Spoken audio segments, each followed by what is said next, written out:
Maksudnya takbir mau diapain nih? Anda bisa memahami nggak? Ini ada sebuah tempat elit punya sendiri yang harganya mahal, punya gedung sendiri, lalu dijual pindah ke tempat jin buang anak, ya? Edi Mulyadi gunakan ikat Sunda saat hina Kalimantan. Majelis siapkan hukum adat. Itu adalah tempat jin buang anak. Itu penghinaan yang sangat-sangat yang sangat-sangat keji menurut kami. Bangun perumahan, mereka akan bertanya yang utama, siapa yang beli? Pasarnya siapa? Kalau pasarnya kuntilanak di luar, apa yang bertanya di sana? Ini sungguh sangat memprovokasi dan memperkeruh suasana. Saya kira polisi tidak bisa terus-terusan membiarkan orang-orang seperti ini. Ini nambah kemarahan orang-orang Kalimantan, khususnya Kalimantan Timur, khususnya warga masyarakat adat di sana dan adat Dayak. Suku Danau yang tertua di Kalimantan, Gubernur ini merasa tidak nyaman dan mohon kepada penegak hukum baik jajaran Polri untuk memberikan sanksi hukum. Mana mau dia tinggal Gunung Sari pindah ke Kalimantan Penajam sana untuk beli rumah di sana? Gua mau jadi warga ibu kota baru, mana mau?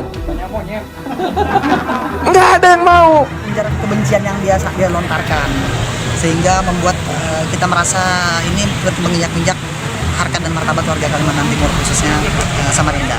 Oleh karenanya, dengan pernyataan sikap yang disampaikan oleh saudara-saudaraku Aliansi Borneo Bersatu dari poin 1 sampai 5, saya mau tegaskan, pimpinan dan seluruh anggota Komisi 3 wabil khusus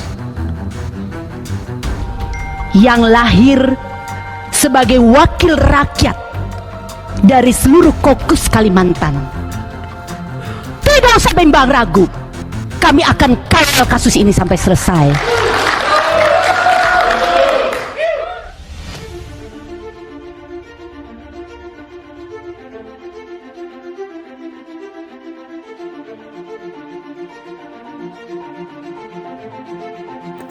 Majelis Adat Sunda marah besar atas sikap Edi Mulyadi yang menghina Kalimantan dengan sebutan tempat jin buang anak sambil menggunakan ikat Sunda.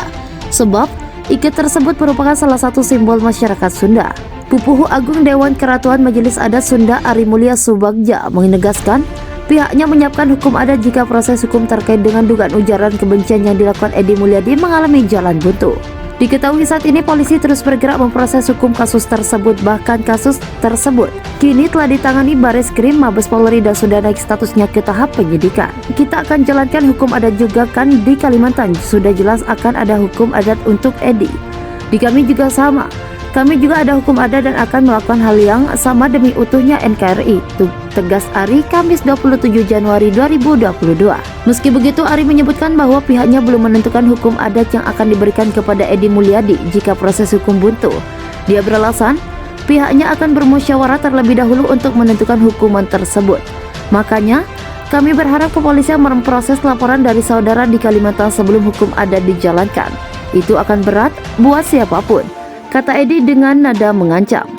Ari menekankan masyarakat hingga tokoh-tokoh Sunda murka atas ujaran kebencian yang dilakukan Edi Mulyadi. Terlebih, saat menyampaikan ujaran tersebut, Edi Mulyadi menggunakan ikat Sunda.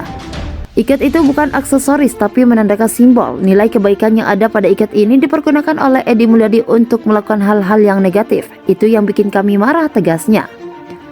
Ari menambahkan pihaknya juga berencana melaporkan Edi Mulyadi ke Polda Jawa Barat. Rencananya laporan tersebut akan dibuat pekan depan. Diketahui dalam video yang viral di media sosial, Edi Mulyadi menyampaikan kata-kata bernada kebencian saat mengkritisi ibu kota negara di Kalimantan. Penyidik Direktorat Tindak Pidana Cyber Bareskrim Polri terus memproses laporan dugaan ujaran kebencian oleh YouTuber Edi Mulyadi. Edi pun mengaku siap diperiksa Jumat 28 Januari 2022.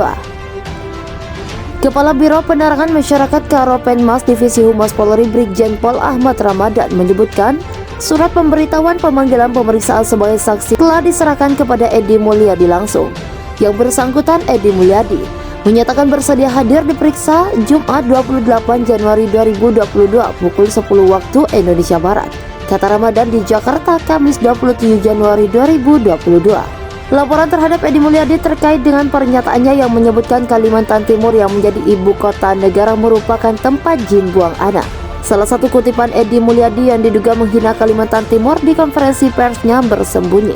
Ini ada sebuah tempat elit punya sendiri yang harganya mahal, punya gedung sendiri, lalu dijual pindah ke tempat jin buang anak. Edi Mulyadi juga dilaporkan di wilayah Polda Sumatera Utara, Sulawesi Utara, namun Ramadan menyatakan laporan yang diupdate adalah di Polda Kalimantan Timur.